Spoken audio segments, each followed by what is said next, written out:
एक अकेली लड़की ने एक 10 साल के लड़के को अपने घर में पनाह दी। उसका नाम अली रखा। उसे बातें करती थी, उसे अपना दोस्त बनाया था। लेकिन एक दिन उस लड़के ने उसके साथ कुछ ऐसा किया कि कुछ महीनों बाद लड़की के पेट में एक बच्चा पलने लगा। गांव वाले हंसे, ताना मारा, लेकिन उसके पास कोई जवाब नहीं था, क्योंकि उसने कभी किसी इंसान का स्पर्श तक नहीं किया था। क्या यह सचमुच उसी लड़के का बच्चा था? इस रहस्य को जानने के लिए पूरी कहानी सुनिए। ये कहानी चंद्रपुर के एक सुनसान लेकिन रहस्यमयी गांव की है, जहां हर परछाई एक राज छिपाए रखती थी। शहर की चकाचौंध या जिंदगी की भागदौड़ यहां नहीं थी। पहाड़ों की गोद में बसा यह गांव हरियाली से ढका प्राकृतिक शांति में डूबा था। गांव के एक कोने में एक झोपड़ी थी, जहां नूर रहती थी। एक सीधी साधी अकेली और खामोश लड़की। उसकी दुनिया उसका अंगूर का बाग था, जो उसे अपने माता पिता की मौत के बाद विरासत में मिला था। वह अकेलेपन की आदी हो चुकी थी। ना कोई सहेली थी, ना कोई रिश्ता, ना कोई मन की खुशी। हर सुबह वह सूरज निकलने से पहले बाग में जाती, अपने कोमल हाथों से अंगूर तोड़ती, फिर बाजार में बेच आती। नूर के बारे में गांव में एक ही बात मशहूर थी, वह अंगूरों वाली लड़की है, हमेशा अकेली रहती है, लेकिन उसके अंगूर बहुत मीठे हैं। एक दिन नूर जब बाग में अंगूर तोड़ रही थी, हल्की धूप पेड़ों की डालियों को छूकर जमीन पर पड़ रही थी। पंछी चहचहा रहे थे और नूर अपने ख्यालों में डूबी थी। उसके चेहरे पर थकान और खामोशी की परछाई थी, जैसे कोई गहरी बात उसके मन में दबी हो। अचानक उसकी नजर एक 10 साल के लड़के पर पड़ी। वह आम लड़कों जैसा नहीं था, न शैतान न शोर शराबा करने वाला। खामोशी से बैठा नूर को देख रहा था। उसकी आंखों में अजीब मासूमियत थी। नूर चौंक उठी, पहले डर गई, फिर पूछा, तुम्हारा नाम क्या है और यहां क्या कर रहे हो? लेकिन उसने कोई जवाब नहीं दिया। नूर ने जल्दी से एक सूखी लकड़ी उठाई और जोर से बोली, चले जाओ, मेरा बाग खराब मत करो। लेकिन लड़का वहीं बैठा रहा। उसकी आंखों में डर नहीं था, बल्कि एक उदासी छुपी थी। नूर उसे देखकर थोड़ी नरम पड़ गई। पास जाने के साथ ही उसकी हिम्मत कम होने लगी। लड़का कोई हरकत नहीं कर रहा था, बस आंखें झुका ली। कुछ देर खामोश रहने के बाद नूर धीरे से बोली, ठीक है, लेकिन नुकसान मत करना। उस दिन लड़का भागा नहीं, वह जगह से उठकर एक कोने में बैठ गया और नूर अपनी टोकरी भरने लगी। अगले दिन जब वह बाग में लौटी तो वह लड़का उसी जगह बैठा था। इस बार वह हैरान हुई, मगर डरी नहीं। तुम फिर आ गए? लड़के ने सिर हिलाया। नूर के होठों पर हल्की सी मुस्कान फैल गई। उसने हाथों में कुछ अंगूर लिए और धीरे से उसके पास रख दिए। लड़का खामोशी से अंगूर लेकर खाने लगा। दिन गुजरते गए। रोज नूर बाग में आती, काम करती और लड़का वहां रहता। वह शैतानी नहीं करता, बल्कि मदद करता। पेड़ से अंगूर तोड़कर नीचे गिराता। कभी कभी नूर के सामने हाथ फैलाकर बैठ जाता, जैसे कह रहा हो, आज का इनाम कहाँ है? नूर लड़के की आदी हो गई। वह उससे बातें करने लगी, जैसे वह समझता हो। काश मेरी माँ होती, उसकी तरह तुम भी शांत स्वभाव के हो। लड़का सब सुनता, आंखों से जवाब देता, कभी सिर हिलाता, कभी आह भरता। नूर उसके साथ सुकून महसूस करने लगी। कुछ हफ्तों बाद एक दिन बारिश शुरू हो गई। नूर दौड़कर अपनी झोपड़ी की तरफ जा रही थी। अचानक पीछे मुड़कर देखा तो लड़का बाग में भीग रहा था। उसी पल उसका दिल टूट गया। वह दौड़कर वापस गई और बोली, मेरे साथ क्यों नहीं आए? लड़का गीली आंखों से उसकी तरफ देखा, जैसे उसके वजूद में कोई राज छिपा हो। नूर ने उसका हाथ पकड़ा और बोली, चलो मेरे साथ घर चलो, तुम अब अकेले नहीं रहोगे। ने खामोशी से उसकी बात मान ली। अब नूर की झोपड़ी में अकेलापन नहीं था। लड़का उसके साथ रहता, कोने में बैठा रहता, रात को नूर की कहानियां सुनता। वह उसे अली कहकर बुलाती, अली खाने आ जाओ, खाना तैयार है। अली चलो, बाजार अंगूर बेचने। गांव वाले हैरान होते, कोई हंसता, कोई फुसफुसाता, ये लड़की पागल हो गई है, एक लड़के को घर ले आई है। लेकिन उनकी बातों का कोई असर नहीं पड़ता नूर पर। वह अपनी दुनिया में खुश थी, जहां अली बाग और दिल का सुकून था। एक रात नूर अपने बिस्तर पर लेटी थी। बाहर ठंडी हवा चल रही थी, अंदर मिट्टी का दिया जल रहा था। अली कोने में बैठा उसे देख रहा था। उसकी आंखें नम थीं, जैसे कोई रहस्य छिपा हो। नूर बड़बड़ाई, तुम मेरे साथ रहोगे, है ना? हमेशा। अली ने सिर हिलाया। नूर सो गई। लेकिन उस रात कुछ बदलने वाला था, जो वक्त के पहिए को घुमा देगा। चंद्रपुर में शरद रथों की ठंडक फैल चुकी थी। सूरज की रोशनी मध्यम हो गई थी। पेड़ों के पत्ते पीले होकर झड़ रहे थे। अंगूरों का मौसम भी खत्म हो रहा था। नूर का बदन कई दिनों से टूटा टूटा लग रहा था। उसके चेहरे पर थकान, होठों पर मुस्कान कम हो गई थी। पहले उसने सोचा यह आम थकान है, लेकिन बुखार, सर्दी और कमजोरी ने उसे बिस्तर पर डाल दिया। अली हमेशा उसके पास रहता। कभी उसके माथे पर गीला कपड़ा रखता, कभी पानी लाता, कभी बाजार से फल चुरा कर लाता। नूर की सांसें धीमी हो गई थीं, लेकिन दिल में सुकून था। कोई उसके पास था जो उसे कभी छोड़कर नहीं गया था। एक शाम आसमान बादलों से ढका था। नूर कमजोर आंखों से अली की तरफ देखकर थकी हुई आवाज में बोली, अली, अगर तुम ना होते तो मैं मर जाती। अली ने उसका हाथ पकड़ा, जैसे कुछ कहना चाहता हो या शायद कुछ छुपाना चाहता हो। कुछ दिनों बाद नूर की तबीयत बेहतर हुई। वह फिर से घर साफ करने, बाग में जाने और अली से लंबी बातें करने लगी। एक रात पूर्णिमा का चांद चमक रहा था। नूर चटाई बिछाकर आसमान की तरफ देखते हुए अली को गले लगाकर बोली, तुमने मेरी जिंदगी बदल दी है अली। कभी जाना मत, वादा करो। अली ने उसके गाल पर हाथ रखा। उसकी आंखें कुछ कहना चाह रही थीं। नूर जल्दी से सो गई और उस रात उसकी नींद गहरी थी। रात के आखिरी पहर में बाहर खामोशी थी। हवा थम गई थी। दिए की लौ मध्यम हो गई थी। नूर गहरी नींद में थी, शायद सपने में या ऐसी हकीकत में जिसके बारे में उसे कोई इल्म नहीं था। अली उसके पास आया। उसकी आंखों में कुछ बदल गया था। उसका बर्ताव अलग सा हो गया है। उसने नूर के माथे पर हाथ रखा, फिर कुछ ऐसा किया जिसका नूर को कोई अंदेशा नहीं था। सुबह नूर की आंखें खुली। बदन थका हुआ लग रहा था, जैसे उसने लंबा सफर तय किया हो। उसने कुछ महसूस किया, लेकिन उसे अहमियत नहीं दी। उसका दिल फिर भी शांत था। अली उसके पास था। वह अकेली नहीं थी। महीने गुजर गए। वक्त खामोशी से चल रहा था, जैसे गहरे राज लिए हो। नूर के शरीर में अजीब बदलाव आने लगे। सुबह उल्टी, कमजोरी, सीने में बेचैनी। पहले उसने सोचा शायद फिर से बीमार हो गई, लेकिन एक दिन वह बेहोश हो गई।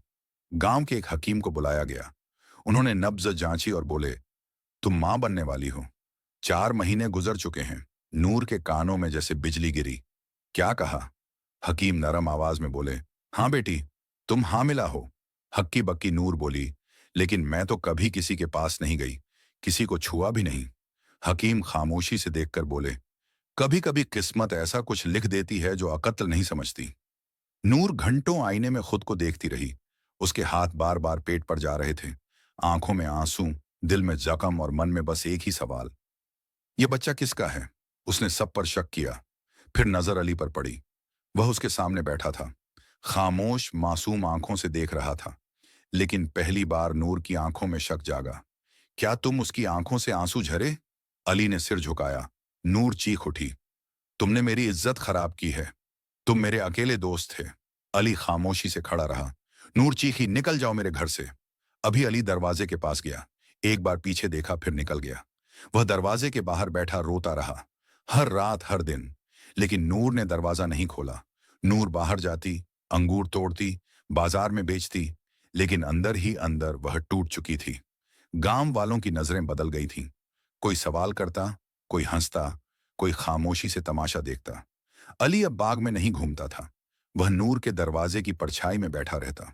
एक दिन नूर दरवाजे के पास जाकर बोली, क्या तुमने मेरे साथ ऐसा किया जो नहीं करना चाहिए था? अली ने कुछ नहीं कहा, बस आंखें बंद करके सिर झुका लिया। यही नूर के लिए काफी था। वह चीख उठी, निकल जाओ, तुमने मुझे तबाह कर दिया। अली पीछे हटा, आंगन में बैठा रहा। नूर ने उस पर पानी उछाला, लकड़ी से मारा, यहां तक कि उसे घर से निकाल दिया। लेकिन अगले दिन अली फिर वापस आ गया। हर दिन वह दरवाजे पर बैठता और नूर चीखती, लेकिन दरवाजा नहीं खोलती। गांव की पंचायत में इस बारे में बात हुई। मौलवी, नंबरदार और बूढ़े बोले, यह लड़की गांव की इज्जत खराब कर रही है। बिना शादी के बच्चा, इसे गांव से निकाल देना चाहिए। नूर को कहा गया, बच्चे के बाप का नाम नहीं बताओगी तो तुम्हें गांव से निकाल दिया जाएगा। नूर खामोश रही। कुछ औरतें उससे मिलने आती थीं, कोई दया की नजर से, कोई क्यूरोसिटी से। एक ने कहा, अगर तुम किसी मर्द का नाम बता देती तो कम से कम बच्चा जायज होता। नूर की आंखों में आंसू थे। मैं झूठ नहीं बोल सकती, मैं बस इतना जानती हूं, जो हुआ वह मेरी समझ से बाहर है। अली खामोश तकलीफ से गुजर रहा था। वह खाता नहीं था, पीता नहीं था, बस झोपड़ी के सामने बैठा रहता। उसके बाल झड़ रहे थे, आंखें धंस गई थीं। वह नूर की तरफ देखता, जैसे कहना चाहता हो, मुझे माफ कर दो। नूर की आंखों में भी दर्द था, लेकिन वह समझ नहीं पा रही थी कि क्या वह एक बच्चे से प्यार कर रही थी या यह धोखा था। वक्त चल रहा था। नूर की उम्मीदें कमजोर हो रही थी। उसने सोचा, काश मेरे माँ बाप जिंदा होते तो मैं ये सब बांट पाती। काश ये एक सपना होता। आंखें खुलती और सब खत्म हो जाता। लेकिन हकीकत यह थी, उसके बदन में एक नई जिंदगी पल रही थी और बाहरी दुनिया उसे जिल्लत कह रही थी। नूर एक नई दुनिया में दाखिल हो चुकी थी, जहां चारों तरफ बस सवाल थे, जवाब नहीं, बस जख्म थे। मरहम नहीं, बस परछाई थी, रोशनी नहीं। अली हर दिन दरवाजे पर आता, खामोश, टूटा हुआ। लेकिन नूर का दिल बंद हो चुका था। एक शाम नूर झोपड़ी में बैठी थी, हाथ पेट पर, आंखों में रोज का सवाल। दरवाजे पर आवाज हुई। वह समझ गई, अली आया है। वह उसे इग्नोर करती थी, लेकिन मन ही मन एक अनजाना डर पैदा हो गया था। क्या वह सचमुच बस एक लड़का था? उस रात गांव में एक अनजाने मौलवी आए।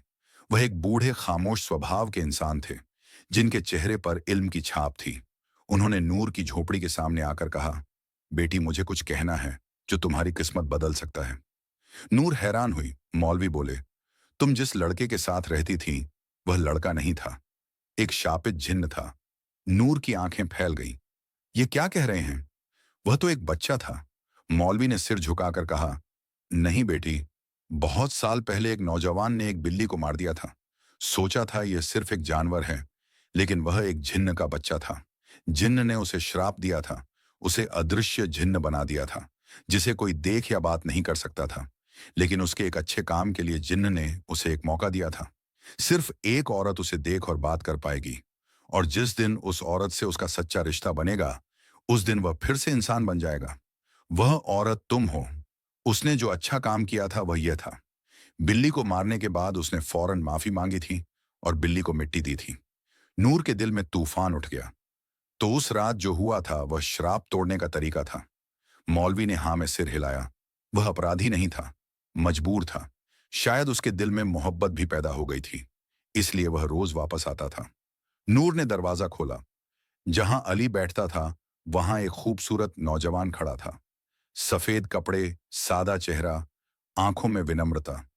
कांपती आवाज में उसने कहा, नूर, मैं वही हूं जिसे तुम अली कहती थी। तुमने मुझे अपने घर और दिल में जगह दी थी। मैं इंसान हूं। तुम्हारी सच्चाई और स्पर्श ने मुझे श्राप से आजाद किया है। मैं 10 साल का नहीं, मैं 25 साल का हूं।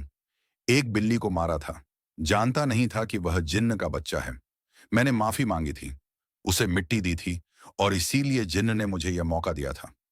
मैं कभी तुम्हें तकलीफ नहीं देना चाहता था। नूरसन रह गई। तुमने मेरी जिंदगी तबाह की है, मेरी इज्जत मिट्टी में मिलाई है, और अब कह रहे हो प्यार करते हो। नौजवान जमीन पर घुटने टेक कर बोला, मैं जानता हूं मैंने तुम्हें तकलीफ दी है, लेकिन जानबूझकर नहीं। मैं बस जिंदा रहना चाहता था। तुम अकेली इंसान हो जिसने मुझे बच्चा समझकर भी मोहब्बत दी है। अब मैं इंसान हूं, तुम्हें खोना नहीं चाहता। अगले दिन सुबह चंद्रपुर गांव हैरत में डूब गया। लोगों ने देखा, नूर के दरवाजे पर एक अनजाना खूबसूरत नौजवान खड़ा है, और नूर जिसे कल तक जिल्लत मिली थी, आज सिर उठाकर उसके पास खड़ी है। मौलवी ने गांव वालों से कहा, तुमने जो सोचा वह गलत था। जिसे बच्चा समझा वह इंसान था। नूर को अपराधी समझा, लेकिन वह किसी की किस्मत की रोशनी बनी है। औरतें शर्मिंदा हुईं, मर्दों ने आंखें झुका लीं। नूर ने सबको देखकर कहा, तुमने मुझ पर जुल्म किया, लेकिन मैं किसी से हिसाब नहीं चाहती, क्योंकि मेरी मोहब्बत लौट आई है। कुछ दिनों बाद नूर और नौजवान, जिसका नाम अब जाहिद रखा गया था, की शादी हुई। मौलवी ने निकाह पढ़ाया। जिन्होंने उसे ताना मारा था, उन्होंने दुआ दी। शादी के बाद जाहिद ने नूर का हाथ पकड़कर कहा, तुमने मुझे रिहाई दी है, मैं तुम्हें जिंदगी दूंगा। नूर की आंखों में आंसू थे, लेकिन उनमें अब दर्द नहीं, खुशी छुपी थी। कुछ महीनों बाद नूर ने एक खूबसूरत बच्चे को जन्म दिया। गांव में पहली बार एक कुंवारी मां के बच्चे को इतना सम्मान मिला। बच्चा मोहब्बत, त्याग और माफी का प्रतीक था। जाहिद हर दिन अंगूर के बाग में काम करता। नूर उसके साथ रहती। झोपड़ी अभी भी थी, लेकिन उसमें अब अकेलापन नहीं था, मोहब्बत थी। शाम के वक्त सूरज की नारंगी रोशनी अंगूरों पर चमक रही थी। नूर और जाहिद अपने बच्चे के साथ बैठे थे। जाहिद धीरे से बोला, तुमने मुझे अकेलेपन और श्राप से आजाद किया है। अब हम हमेशा साथ रहेंगे।